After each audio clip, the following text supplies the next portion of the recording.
Hello and welcome to episode 5 of COP28 Covered, the daily podcast brought to you from the ED editorial team here on the ground at the crucial climate summit in Dubai. It's the Super Sunday of 3rd of December. I'm ED's publisher Luke Nichols and I'm joined once again by our deputy editor Sarah George. Hello. Matt Mace is still on his sickbed back at the Airbnb. Hopefully he'll be back very soon. But Sarah and I have another packed show to bring you all, including a need-to-know roundup of all of today's major announcements on what is the first themed day of COP, with the themes of the day being health, relief, recovery and peace. So we're going to be digging into those themes, particularly the health theme, as we'll have special guest interviews with Bupa and the philanthropic organisation Foundation S. Plus, we're going to be hearing from the sustainable business legend that is Paul Polman.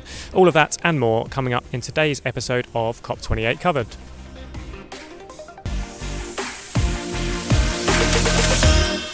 Yes, welcome back to COP28 Covered, hosted in collaboration with the UN Climate Change High-Level Champions-led Race to Zero campaign. And for the first time on this daily podcast, we are broadcasting to you from the Green Zone. I think it's the first time we've been in the Green Zone here for the pod rather than the Blue Zone, because now that the circus of the world leaders from the past couple of days has dissipated, the talks and sessions involving businesses have really started to ramp up, and the Green Zone is where it's all at. So we're currently sat almost underneath the big Al Wasl Dome on some of the meandering benches, known as the calligraphy benches, apparently these, because they're positioned in a way that spells out the word authenticity from above. Not that I can read Arabic, but I just read the sign on it. But quite a fitting word, I think, authenticity, for today's episode of the show. And we're also, just around the corner from here, we have the Extreme Hangout Pavilion, which I've been involved in today, and has been a really inspiring mix of business leaders and activists and youth ambassadors, including the UK's Youth Prime Minister, who gave a great impassioned speech earlier on. Anyway, before I run away with things, Sarah, hello, how are you doing? It's been a while since I saw you. Yeah, in the subject of authenticity, I've been out alone today, bringing you a bumper crop of podcast episodes in what might be the warmest day here, but definitely the smoggiest. It's ironic that on Health Day, air pollutions here are particularly high. It's been very close here, so my authenticity is that it has been a sweaty time to bring you this episode, but I'm glad to be here. Yeah, it has been. It's been hot. It's been very close, isn't it? Any kind of highlights from the day? I mean, we're going to do news in brief soon, aren't we? So I'll save off the big announcements. It has been lovely to explore the Green Zone after being in the Blue Zone. I could say to everyone listening that it is definitely more green. There are some gorgeous flowers out around and about, bright purple, bright orange. There's actual trees here, which are a rare treat over in the Blue Zone. So it is a lot greener. It's a bustling atmosphere, and the presidency has really tried to badge this as family friendly as well, which you can definitely see. It's the weekend here for anyone that's not a journalist or a climate policy expert, and there are kids milling around, eating ice creams, playing with squeaky toys, dropping things, falling over. All of the good I was stuff. going to say family friendly is not necessarily a good thing for a podcast audio, is it? But no, it's been a fun packed day. I think my highlight has to be having the time to actually sit in on a couple of the panel discussions here, which I really haven't been able to do properly for months. First, I was over in the Blue Zone for a great conversation about advancing environmental justice, which was chaired by the great Solitaire Townsend, who many of our listeners will be familiar with, I'm sure. And that panel included Kate Brand, the Chief Sustainability Officer at Google, who we may well be speaking to later in the week for a potential video or podcast, by the way.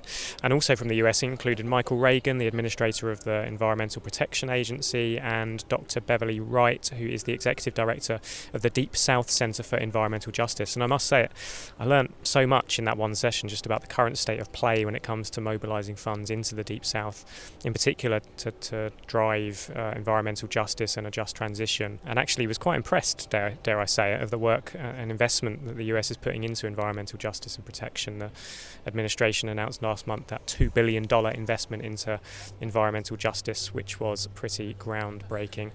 So anyway, yes, that was an insightful and inspiring Sunday afternoon, capped off by a great youth panel that I sat in on over in the Green Zone as well, and met some amazing people there. But as many listeners that have been to a COP will know all too well, the great challenge with these global summits of this scale is that the more you focus in on particular discussions and talks and topics, the more you miss out on some of the broader global announcements that have been happening on the main stages here over in the Blue Zone. So it's a bit of a balancing act for us, but that's where you come in again, Sarah. And usually at this point I'd ask you to deliver up our COP28 action tracker, but to freshen things up a bit, and I also think maybe to keep things simple for our tired minds. I'm going to put a bit of a spin on this one, ask you to give us your top 3 most notable announcement from the day's events. I guess we need a new name and jingle for this alternative segment. Let me think about that while you prepare. So have you got your top 3 things ready? I have indeed. Okay. Well, here's Sarah with the new segment, which we're going to call What's Hot at COP. Well, what's hot at COP is the entire thing, as I've already said. But to get into the top 3, number 1 has to be continuing rows over fossil fuels. The Guardian has today published a full write-up of an online event that took place before COP, including a spat between the COP28 President Dr. Sultan Al Jaber and Mary Robinson, Chair of the Elders and former President of Ireland. She essentially was saying we need a fossil fuel phase out. He said that a phase down is sufficient. He said that there was no science to suggest that we need anything more than down to meet the 1.5C pathway. He also pulled out that whole narrative of why should people with luxury lifestyles have to give anything up? Do we have to go back to living in caves? And like clockwork, that was published shortly before the release of the 10 new insights in climate science report for this year. So essentially this is a chance for climate scientists from across the world to deliver their top 10 levers to policymakers here, and one of those is a rapid and well-managed fossil fuel phase out. So that fight hotted up today, expect it to hot up further, so that's number 1. Number 2 is the Declaration on Climate Relief, Recovery and Peace. As we've already mentioned, peace is one of the themes of the day, another hotly debated topic. We've already seen some of the Iranian delegation walking out because the UAE is a friend of Israel and has allowed an Israeli delegation here. The top level news from the presidency is this new declaration signed by 70 national governments and 39 other nations, essentially recognising for the first time the link between climate adaptation failure and conflict. Obviously, you can't build adaptive systems, whether that's infrastructures or cultures, digital technologies, when you're in the middle of a war, essentially. So there's a lot there about climate-related risks, vulnerable populations, adaptations, early warnings, less said on actually stopping war and or reducing emissions from militaries, which generate almost 6% of annual global emissions. That's number 2. Going somewhere slightly different for number 3, we often get told that the world would be a better place if our policymakers were just a bit more clued in on climate, if they were A, educated and B, passionate about it. So it's good to see that in collaboration with Apolitical, 10 government agencies have pledged to provide training for their officials to develop climate-related skills under a new Climate Capable Governments initiative. We've had representation from back home with the UK's Foreign, Commonwealth and Development Office, and the UAE here has actually signed up its whole national government, which I think is significant, and there's 10 other signatories so far. So that brings this illustrious trio to a close. Illustrious trio is perhaps a nicer way of putting it. Thank you, Sarah. I could see you scrolling through the ED website as you were going through all of those announcements, which is to say that all of them are up and available on the ED website now. So let's crack on with the show then, because you've once again been busy with the podcast recorder today, Sarah, although I did think I'd get in on the act, because whilst I was over in the Green Zone, I managed to track down a certain Paul Polman. We'll hear that short chat with Paul later on in the show, and let me assure you it is worth listening to, that one. But before that, Sarah, you've delivered up 2 great interviews which are much more on point with today's theme here at COP. So what do we got? Yeah, so both of the interviews that I'm serving up for you today are on health. As I've mentioned, today has several themes, and I wouldn't do any of them justice by trying to squeeze them all into less than 20 minutes, so both on health. First of all, this morning in the World Health Organization space, I caught up with Glyn Richards, Group Director of Sustainability at Bupa, to essentially talk about this public-private aspect of action on health. We see a lot from philanthropic organisations, from national government agencies, from the private sector in terms of both healthcare manufacturing and healthcare provision like Bupa. So he walks us through how that is being done effectively and how that can be improved even more in the future. And then the second discussion is with the head of Foundation S, Vanina Laurent-Ledoux. As she explains, Foundation S is a major philanthropic organisation that exists to act at the nexus of climate and health. So I really couldn't think of anyone better to be speaking to today. Right, yeah, let's get straight into it then and play them both back to back now. So here's Sarah to chat with Glyn Richards from Bupa, followed by her conversation with Vanina Laurent from Foundation S in full. Yes, so it is the afternoon on the health-themed day here at COP28. And this is the first COP with a themed presidency agenda day on health, something that's been long awaited. So it's great to be catching up with Glyn Richards from Bupa at the World Health Organization Pavilion. Glyn, how are you doing? How's your COP been so far? It's been an exciting one, but a busy one. So Health Day has been a hugely exciting thing to be here to experience. Obviously a very, very welcome development in the COP agenda, arguably very overdue, but as a healthcare company serving 43 million customers globally, we are hugely excited to see Health Day at COP. Yeah, and I was surprised to see that the big news seemed to come not on actual Health Day, but beforehand. We saw more than 100 nations signing a new presidency-led declaration on climate health, so it'd be great to get your initial reaction to that. Yeah, I mean, unsurprisingly, we're so excited. I think it's something we've been campaigning for and advocating for through the Sustainable Healthcare Coalition, which we're a member of, through the Climate and Health Coalition, and now through, as part of the Sustainable Markets Initiative, which we've just joined. So hugely exciting. I think it's a great first step, but it is very much that, a first step. And there's the real kind of question around how you translate that broader policy objective now into tangible action that actually supports people's health. And that's obviously, I think, an opportunity for the private sector.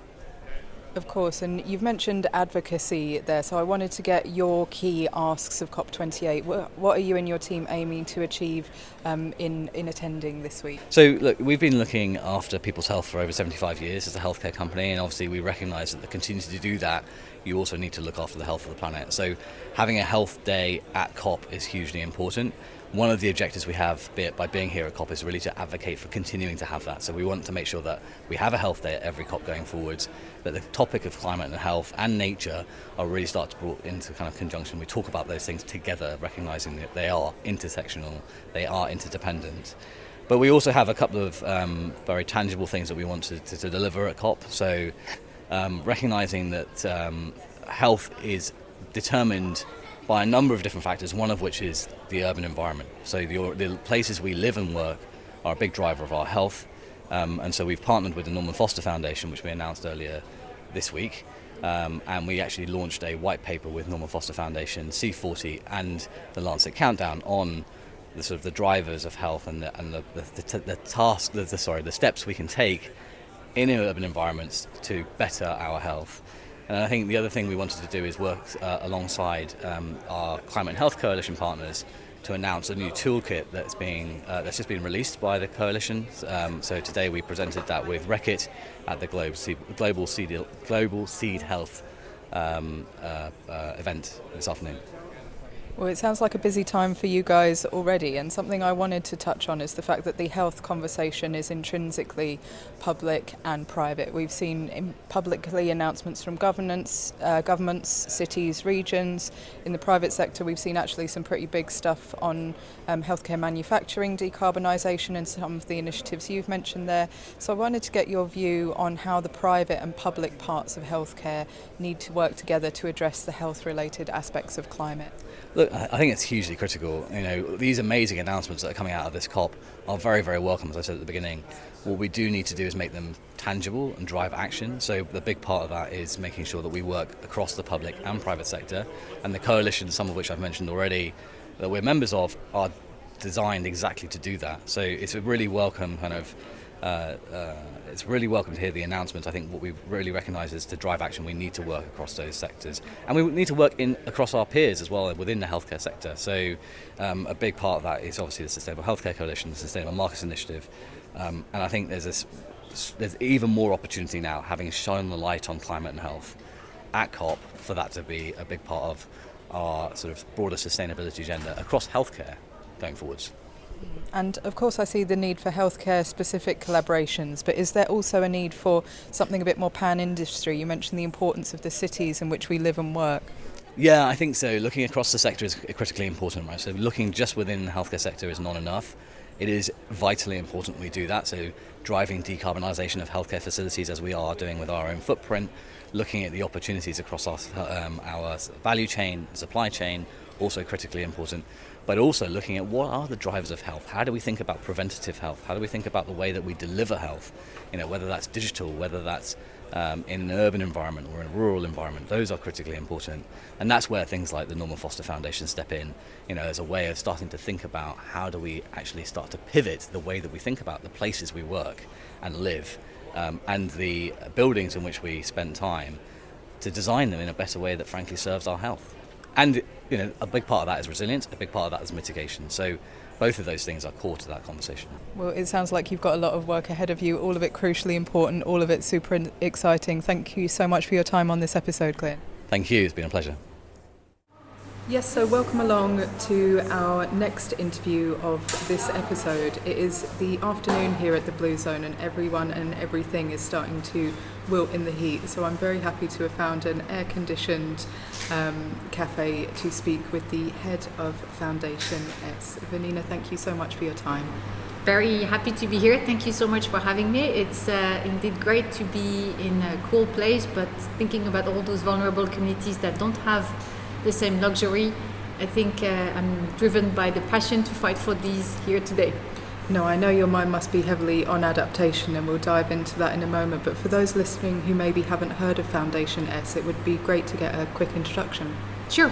So Foundation S, the Sanofi Collective, is the philanthropic entity of Sanofi, a pharmaceutical company, and we are here to really support vulnerable communities, provide them with access to health solutions and increase their health resilience.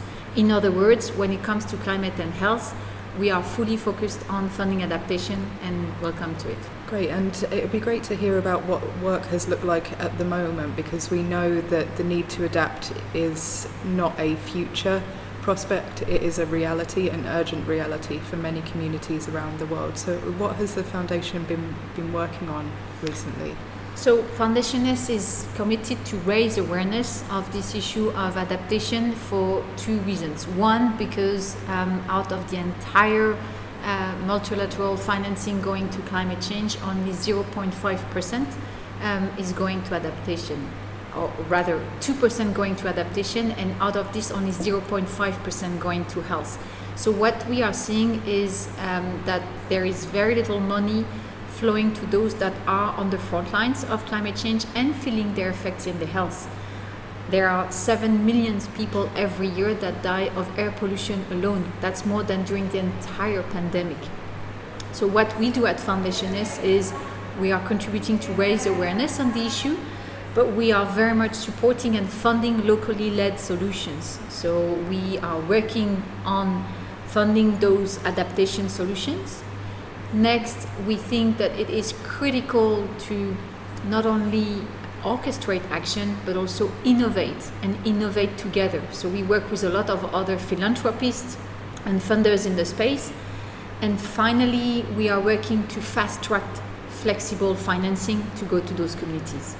And I wanted to dig into that a bit. We've had the Business and Philanthropy Summit kickstarting at COP already, and I think a lot of the time people ask, is philanthropy effective? Is it just going straight to immediate aid? So how can philanthropic finance build for the long term, strategize to improve climate resilience for the long term in partnership with others?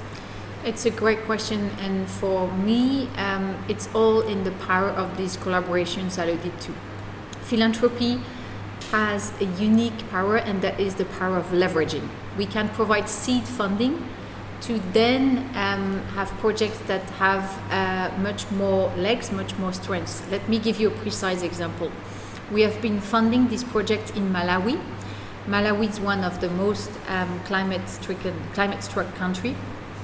And by providing 5 million in private sector financing, we are able to get 25 million from the Green Climate Fund. So that's the numbers that you want to see, and that's really the power of philanthropy. Again, when philanthropists unite and step up their efforts to support climate change, they can accomplish huge things, because you are then able to pool resources and leverage, as I said, this impact. Yeah, that makes complete sense. We see this as well with, government finance. They talk about crowding in, so it's that same principle, right? Absolutely.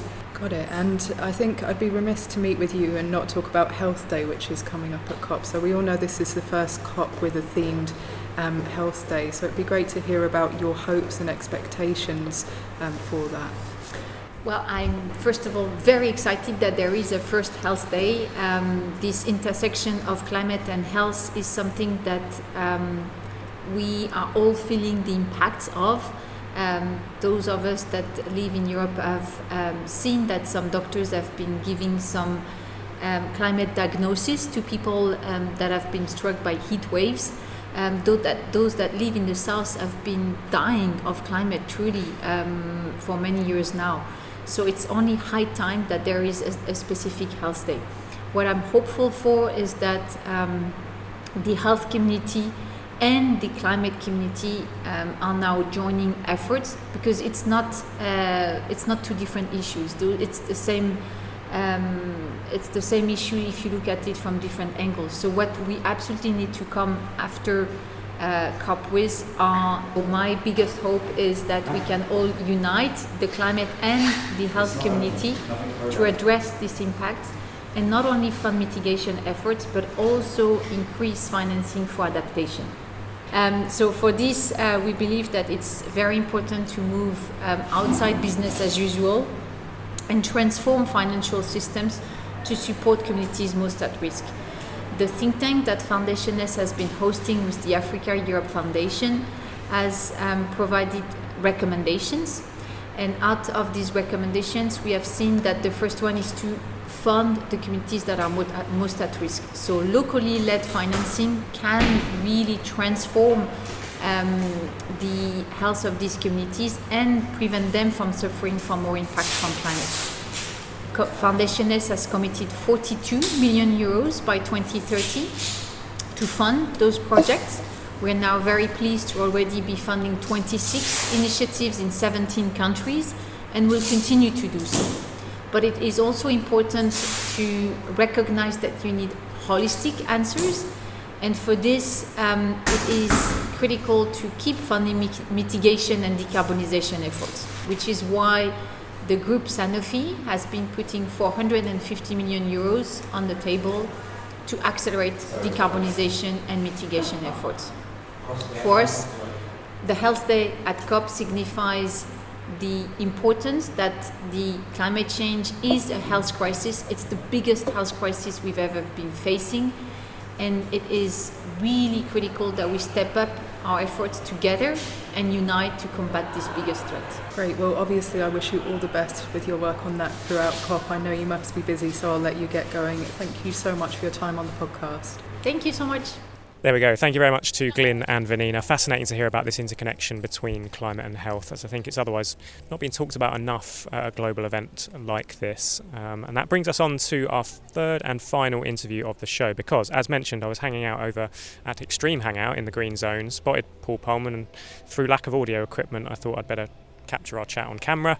And what a chat it was, because in just 5 minutes Paul really summarised the current state of play with regards to the leadership and ambition required at this COP, and perhaps also the lack of leadership, in the sense that we also discussed this enormous elephant in the room, which is the continued investment into fossil fuels, which is of course just bizarre and so counterproductive when put against the pledges for growth in renewables that we're seeing coming out of this conference so far. Anyway, Paul puts it into a lot better words than I do, so I'm going to play an extract of the audio from my video interview with Paul Polman. The video is now live on the ED website, so check it out. So here's that audio extract though in full. Yes, so here we are then, within the green zone of COP28, stood outside the fantastic Extreme Hangout Pavilion here on day 4, I think, of COP28 now. A lot of the conversations and talks here at a political and a business level have focused a lot around purpose. And arguably there's no better person to talk about that interconnection between purpose and climate action than the man next to me, Paul Polman, former CEO of Unilever. Paul, hello. Talk to us a little bit about the panel you've just come out of and your takeaways from the session so far. Well, I'm like you. We are working here 24 hours, and in the spare time that we have to sleep, we prepare for the next day. So I'm glad you reminded me that we're already on day 4. And here we are in front of the Extreme Hangout Pavilion, talking really leadership, hope, especially for the young people in face of climate change. Carlos Alvarado, who was the president of Costa Rica, said it very well when he said what we really need is leadership that shows love and leadership that shows courage. And I thought that captured well the summary of the panel. Yeah, it's been a fascinating first 3 or 4 days of COP28. You might remember that 2 years ago we stood together in Glasgow, had a similar conversation on camera. We talked then around, you mentioned I think the 3 A's, ambition, accountability and action. Absolutely. 2 years later, we're here at COP28. Where do you stand on those kind of 3 A's now? Have you seen progress of sorts? Are you kind of optimistic coming into this conversation? Yeah, not going for the 3 A's, but they're still as valid now as they were then. But this is an important COP because we call it the stocktake COP. Where are we really and what has happened until now? And what we see from a macro level, emissions this decade still going up 9% when we need a 42% decline. So if you ultimately say this COP, which will create a lot of noise, a lot of partnerships, a lot of good news, but the ultimate goal of this COP is phase out of fossil fuel, we still have our work cut out for us. A lot of things have happened even since Glasgow. We now have over 1,000 companies with science-based targets. That's $23 trillion in revenues. We have momentum across different parts of society in partnerships that we're seeing that we haven't seen before. We have agreements now that we need to look at loss and damage and adaptation, that the food systems are part of this, that we need to look at health, that we need to look at just transition. There's a lot happening, frankly, and companies are moving, financial institutions are moving, but here is the challenge. Although we have over 22,000 companies, revenues combined of over $70 trillion, making climate commitments now, and that's triple what we had a few years ago.